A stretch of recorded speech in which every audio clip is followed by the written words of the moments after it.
ओम गंगणपतये नमो नमः। शमशी शिव पुराण वायु संहिता अध्याय 28 काम्य कर्म के प्रसंग में शक्ति सहित पंचमुख महादेव जी के पूजा का विधान का वर्णन। तदंतर शिवाश्रम शिवों के लिए नैमित्तिक कर्म का विधि बताकर उपमन्यु जी ने कहा, यदि नंदन, अब मैं काम्य कर्म का वर्णन करूंगा जो इहलोक और परलोक में भी फल देने वाला। शिव तथा महेश्वर को क्रमशः भीतर और बाहर इसे करना चाहिए। जैसे शिव और महेश्वर में यहाँ अत्यंत भेद नहीं है, उसी प्रकार शिव और महेश्वर में भी अधिक भेद नहीं है। जो मनुष्य शिव के आश्रित रहकर ज्ञान योग में तत्पर करते हैं वे शिव कहलाते हैं, और जो शिवाश्रित भक्त भूतल पर क्रम जग में सलग रहते हैं वे महान ईश्वर के जन्म करने के कारण महेश्वर कह गए। इसलिए ज्ञानी योगों के शिवों को अपने भीतर भगवान द्वारा कर्म का अनुष्ठान करना चाहिए, और कर्मपरायण महेश्वरों को बाहर विहित द्रव्यों द्वारा उपकरणों द्वारा उसका संपादन करना चाहिए। आगे बताए जाने वाले कर्म के प्रयोग में के उनके लिए कोई भेद नहीं है। गंध, वर्ण और रस आदि के द्वारा विधि पूर्वक भूमि की परीक्षा करके मनोभिलाषित स्थान पर आकाश में चंदवा तान दे, उसी स्थान पर भली भांति लीप पोत कर दर्पण के समान स्वच्छ बना लें।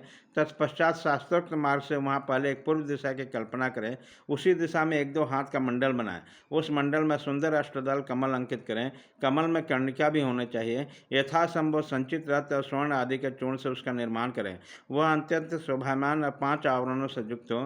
कमल के 8 दलों में पूर्वादि क्रम से अनिमा आदि 8 सिद्धियों की कल्पना करें तथा उनके केसरों में शक्ति सहित वामदेव आदि 8 रुद्रों को पूर्वादि दल के क्रम से स्थापित करें।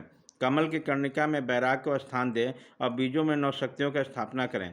कमल के कण में शिव संबंधी धर्म और नाल के संबंधी में शिव संबंधी ज्ञान की भावना करें। कर्णिका के ऊपर अग्नि मंडल, सूर्य मंडल और चंद्र मंडल की भावना करें। इन मंडलों के ऊपर शिव तत्व, विद्या तत्व और आत्म तत्व का चिंतन करें। संपूर्ण कमलासन के ऊपर सुखमान, विराजमान और नाना प्रकार के विचित्र पुष्पों से अलंकृत 5 आवरणों सहित भगवान शिव का माता पार्वती के साथ पूजन करें। उसकी अंग कांति शुद्ध स्फटिक मणि के समान उज्ज्वल है। वह सतत प्रसन्न रहते हैं। उनकी प्रभा शीतल है। मस्तक पर विद्युत मंडल के समान चमकीली जटारूप मुकुट उनकी शोभा बढ़ाते हैं। वे व्याघ्र चम्र धारण किए हुए हैं। उसके मुखार बिंद पर कुछ कुछ मंद मुस्कान की छटा छा रही है। उनके हाथों के हथेलियाँ और पैरों को तलवे लाल कमल के समान अरुण प्रभा से उद्भासित हैं। वे भगवान शिव समस्त शुभ लक्षणों से संपन्न और सब प्रकार के आभूषणों से विभूषित हैं। उनके हाथ में उत्तमोत्तम दिव्य आयुध शोभा पा रहे हैं। उनके अंगों में दिव्य चंदन का लेप लगा हुआ है। उनके 5 मुख और 10 भुजाएं हैं। अर्धचंद्र उनकी शिखा के मणि हैं। उनकी पूर्वती मूर्ख प्रातः काल के सूर्य की भांति अरुण प्रभा से उद्भासित सौम्य है।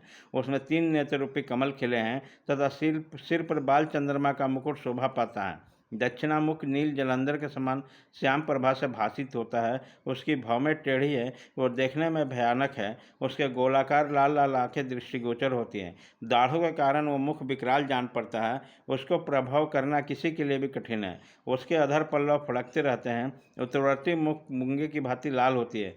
काले काले केश पास उसके शोभा बढ़ाते हैं। उसके विभ्रम विलास से युक्त 3 नेत्र हैं और उसका मस्तक अर्ध चंद्रमय मुकुट से विभूषित है। भगवान शिव का पश्चिम मुख पूर्ण चंद्रमा के समान उज्ज्वल और तीनों नेत्रों में प्रकाशमान है। उसका मस्तक चंद्रलेखा का शोभा धारण करता है। वह मुख देखने में सौम्य है और मंद मुस्कान की शोभा से उपासक के मन को मोह लेता है। उसका 5वां मुख स्फटिक मणि के समान निर्मल चंद्रलेखा से समोजित अत्यंत सौम्य तथा 3 प्रफुल्ल नेत्र कमलों से प्रकाशमान है। भगवान शिव अपने दाहिने हाथों में शूल, परशु, ब्रज, खड़ग और अग्नि धारण करते हैं। उन सबकी प्रभा से प्रकाशित होते हैं तथा बाएं हाथ में नाग, बाण, घंटा, पास तथा अंकुश उनकी शोभा बढ़ाते हैं। पैरों से लेकर घुटने तक का भाग निर्वित कला से समृद्ध है। उसके ऊपर नाभि तक का भाग प्रतिष्ठा कला से, कंठ तक का भाग विद्या कला से और ललाट तक का भाग शांति कला से और उसके ऊपर का भाग शांति तक कला से संयुक्त है। इस प्रकार वो पंचअधौ व्यापी तथा साक्षात पंचकलामय शरीरधारी हैं। उन परादेव का मुख है। अघोर मंत्र अंधे है। वामदेव मंत्र उन महेश्वर का गुहभाग है। असज्जोजात मंत्र उनका युगल चरण है। उनकी मूर्ति 48 कला में है। परमेश्वर शिव के विग्रह मातृ का वर्णमाला, मैं पंचब्रह्म, ईशान सर्व विद्यानाम विद्या इत्यादि 5 मंत्र मैं प्रणवमय तथा हंस शक्ति से संपन्न है। इच्छा शक्ति उसके अंक में आरूढ़ है। ज्ञान शक्ति दक्षिण भाग में है तथा क्रिया शक्ति वाम भाग में विराजमान है। वह त्रितत्वमय है अर्थात आत्म तत्व, विद्या तत्व और शिव तत्व उनके स्वरूप हैं। वे सदा शिव साक्षात विद्या मूर्ति हैं। इस प्रकार उनका ध्यान करना चाहिए। मूल मंत्र से मूर्ति की कल्पना और सकलीकरण की क्रिया उनके मूल मंत्र से ही यथोचित रीति से क्रमशः पाद्य आदि विशेष पर्यंत पूजन करें। फिर पराशक्ति के के साथ साक्षात मूर्तिमान शिव का पूर्वोक्त मूर्ति में आह्वान करके सद व्यक्ति रहित परमेश्वर महादेव जी का गंधन पंचोपचारों से पूजन करें।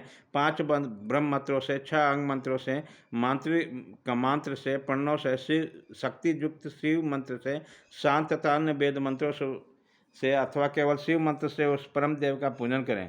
पाद्य से लेकर मुख शुद्धि पर्यंत पूजन संपन्न करके इष्ट देव का विसर्जन किए बिना ही क्रमशः 5 आवरण की पूजा आरंभ करें। अध्याय 28-29 खत्म।